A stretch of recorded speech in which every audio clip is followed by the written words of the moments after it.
Hear that? That's the helicopters on their way back from the Grand Canyon. Every evening around this time in Vegas, you can hear them and you can watch them come flying in over the mountains, bringing all those tourists back to the airport. Kind of like pigeons coming home to roost or the proverbial cows coming home. I've been hearing that sound for 21 years because that's how long I've lived in Vegas. Can you believe it? 21 years. I moved here in October of 2000, and I'm still not really sure why.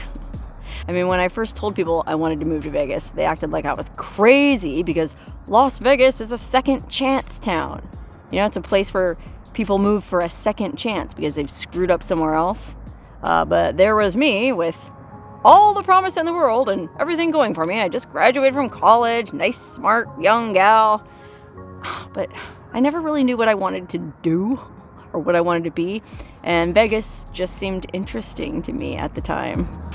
Now, you have to remember, Vegas was different back then. This was Y2K, and Vegas was still gross and dumpy. You could get 99-cent shrimp cocktail and cheap steak and eggs, and there was blue hairs, chain smoking at the penny slots, and busted old cowboys crying over their Crown Royal in the lounge while some crappy singer butchered solitaire.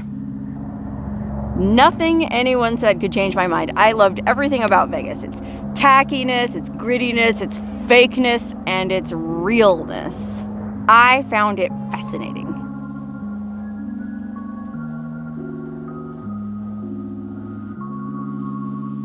And at the time, I had a very particular idea of what the ultimate in Vegas glamour looked like. So before I moved out here, I set about changing my life to fit my ideal. I threw away all my dumpy old hippie clothes from California, and I cultivated a new aesthetic that I called Hoe Nouveau that involved a lot of spandex, a lot of sequins, and a lot of pink, including my car. Now, never mind that I already had a very reliable and sensible Nissan Sentra. In my mind, the ultimate Vegas mobile had to be something American-made, fuel inefficient, and as square as the silent majority. So I got a 1986 Lincoln Town Car and had it painted Pepto-Bismol pink. It had a white top, a white interior, pink Jolly Ranchers in the ashtray, and a leaky oil pan. And the very day after I got it, I set sail across the Mojave Desert to Vegas.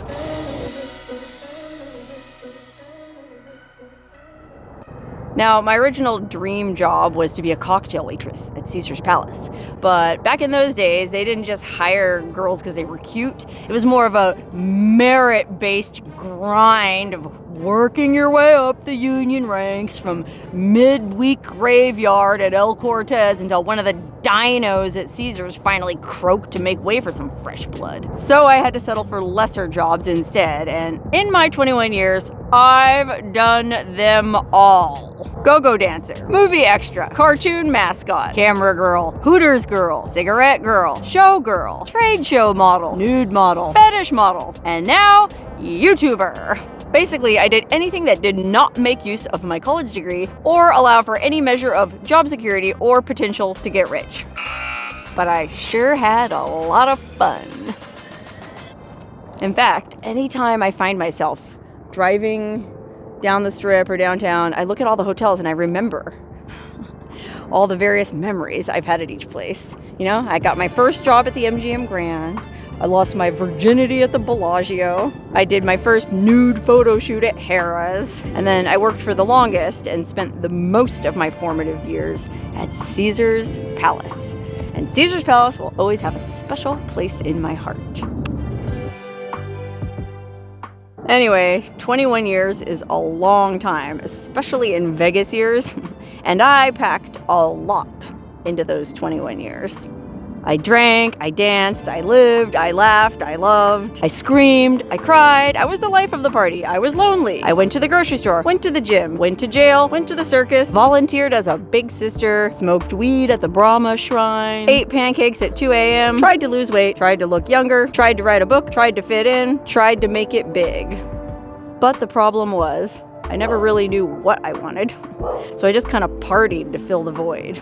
I ate, I drank, and I was merry.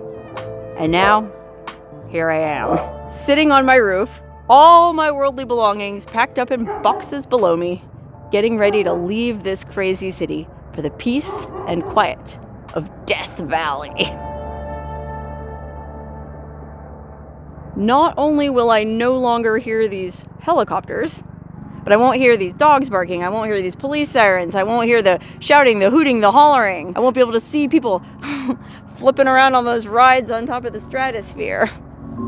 All I'll see is the blessed desert, and all I'll hear are the coyotes. But I came up here on my roof just to revel in this god-awful racket one last time before I leave, and to kind of look back and reflect on my 21 years here. 21 is like a magic number in Vegas, okay? 21 means you beat the house, you hit it big, you're rich! Well, I'm hardly rich, but after all this time, I guess I'd say I broke even. I mean, I'm debt-free, I'm addiction-free, and I still have my original breasts. I'd say that's pretty good for 21 years in Vegas. Now, I'll be honest, my ideal way to leave Las Vegas would have been to recreate the ending scene of this movie, The Grasshopper. I think it was made in 1970, starring the beautiful Jacqueline Bisset. She's this small town girl who moves to Vegas and has all these adventures. And well, then at the end of it all, when she's ready to leave town, she's got a friend who's a pilot, and they smoke a joint, and she convinces him to take her up into the skies over Vegas and write. You know how they do the skywriting? Well, he writes, "F it," in the skies over Vegas. And it's classic 1970s street scenes of all these people looking up going, oh my God, like old ladies fainting and guys dropping their beers. It's classic. Unfortunately, I don't have that kind of budget, so I just came up here on my roof. This is as high as I can afford to get. And yes, I know my roof needs some shingles replaced, but here's my little neighborhood. There's downtown Vegas. And then over this way we got the stratosphere.